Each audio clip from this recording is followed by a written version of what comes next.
Bien-aimés dans le Seigneur, bonjour. Vous savez, lorsque le temps de Dieu arrive, il y a manifestation ou accomplissement des promesses de Dieu.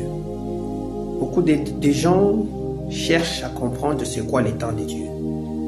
Le temps de Dieu se définit comme étant un moment opportun, un moment favorable que le Seigneur ouvre dans le temps de l'homme qu'on appelle le chronos, le 24 heures d'opportunité que le Seigneur nous offre afin de vivre sur la terre.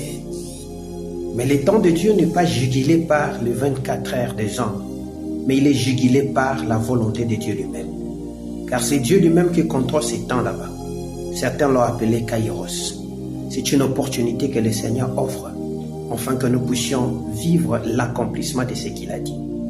Lorsque Jésus s'approche de Jérusalem, il choisit un lieu où il va aller célébrer la Pâque.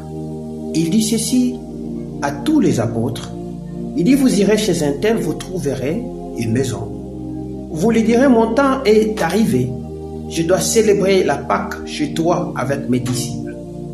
Bien-aimé, la Pâque, c'est un moment de délivrance, c'est un moment de vie. C'est une opportunité de l'accomplissement des promesses de Dieu dans notre vie. Et ces temps, ce moment ne devait pas se faire de manière anodine, non. C'était jugulé dans le temps ou dans le calendrier de Dieu. C'est comme pour toi et moi. Ce moment, c'est un moment où le Seigneur a ouvert un temps où nous devions vivre l'accomplissement de sa parole, l'accomplissement de sa promesse. Mais comment est-ce que nous ne le vivons pas? Pourquoi est-ce que nous ne le saisissons pas?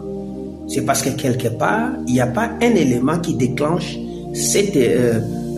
la manifestation de ces temps qui accompagne, qui définit ou qui réalise tout ce que le Seigneur a dit. Cet élément s'appelle la foi. La Bible dit, la foi est une ferme assurance des choses qu'on espère, une démonstration de celles qu'on ne voit pas. La foi est la monnaie par laquelle nous transigeons dans les ciels. La foi est la monnaie par laquelle nous achetons ce qui est dans l'invisible pour le rendre visible sur le plan humain.